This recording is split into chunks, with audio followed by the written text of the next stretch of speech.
Hey guys, it's Troy, and just a really quick video. Somebody had left a comment about selling off some of their lower end pens in their collection, and just wanted to share with you a suggestion for that because I left this comment to one of my subscribers, and one of the things I recommend doing is when you want to divest yourself of some pens, think about giving them away. Just last night, we had some friends over the house. A good friend of mine, we've been buddies for 20 plus years, maybe closer to 25 by now, close, anywhere, somewhere in there. And we went out to dinner with he and his wife, and they came over the house. Now, his wife is kind of a pen person, has always been into ballpoints, didn't know really anything about fountain pens. And I'd given her a fountain pen, a Jinhao 599. If you followed me, then you know that I bought like 3 dozen of them, and I gave them all away, and she was one of the recipients. And so she wanted to come and investigate our pen collection. So what we did was after dinner, we came here to the house and we went through pretty much my entire collection, got a notepad. Here she was, testing out all my different inks. It really made her happy. Towards the end of the night, she came up with a pen that she really liked, and so now they're probably going to end up spending $150 on a good Pilot Vanishing Point sometime soon. But also, she really liked some other pens. One she thought was really beautiful was an inexpensive Chinese $3 nice blue flowery pen that's been on some of my reviews in the past, where I've gotten 3 others within the family. I just gave her mine because we've got 3 others in the family. So for $3, I made a lady very happy, and I gave her some ink to go home. Now, here's something else to consider. The idea was to ignite the fire a little bit for some other folks to maybe get in the pen community. This right here, the DC Pen Show, they gave away starter kits. So think about that. When next big pen show, they may actually have some giveaways for little kids where you can take a pen, give a pen, have pens to give away to people who are just starting out in the pen community. That was really popular in DC. My understanding was that people kept dropping off pens and kept dropping off pens, and every time they thought they were giving them away, somebody else would bring some more, so they had a surplus of them.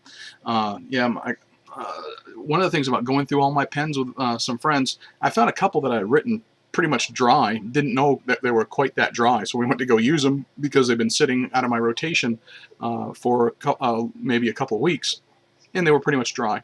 So I did a fistful between me and my son, like 5 or 6, 7 pens that we needed to go through, and I've been cleaning all those out and running stuff through the ultrasonic cleaner and flushing, and some are harder than others because of either the inks or the type of pens that they are.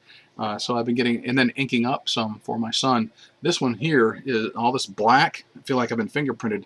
It's from my old Artis 44 pen, and that was a little more difficult. At least I was able to finally get the nib out to help clean up a little bit. That's a piston filler, and I got a lot of black ink everywhere. So it's like I've just been down to the police precinct and fingerprinted.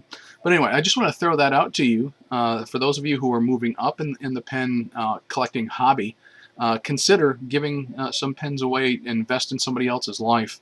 Matter of fact, on the way home from church, in the parking lot, there was a teenage girl, who I'd see all the time at church, and she helps out with one of my younger sons in his class. And I'd given her just a simple Jinhao 992, filled it up with some purple ink, and she's been tickled pink. And so she saw me waiting for my wife to come out from working the nursery in our church. And so she stopped and talked to me for quite a while, remarking how much she enjoyed the pen, and we talked about how I can get her some more inks. Matter of fact, sitting right here, I wanted to make sure before we left. She said she liked turquoise inks, so I grabbed a little vial of some turquoise ink. I'll give that to her next time I see her. So I've got it on my desk, so hopefully I won't forget the next time we see her, hopefully on a Sunday at church, that kind of thing. Anyway, just a suggestion. I put out a video on giving away pens to ignite the fire in other people. Yeah, I was just reminded of that as I'm going through all these pens. That's how my son got his collection going, was when I divested myself of a lot of pens that I had. He's got, like 20, 25 pens, maybe 27 now in his collection. A lot of them came from my cast-offs where, okay, here's a cheap one. Or, it was time to flush it out anyway because it was out of ink, and hand it off to him. Or it was one, I don't like that one quite so much. Here, you can have it. And I just filled up a couple of those pens. So just a few thoughts Feel free to ignite the fire in other people, pass stuff along, give and it shall be given unto you, good measure pressed down, shaken together in, running over shall men give unto your bosom. So hopefully you give pens. Who knows, you just may receive some good pens from somebody else. All right, thanks, bye.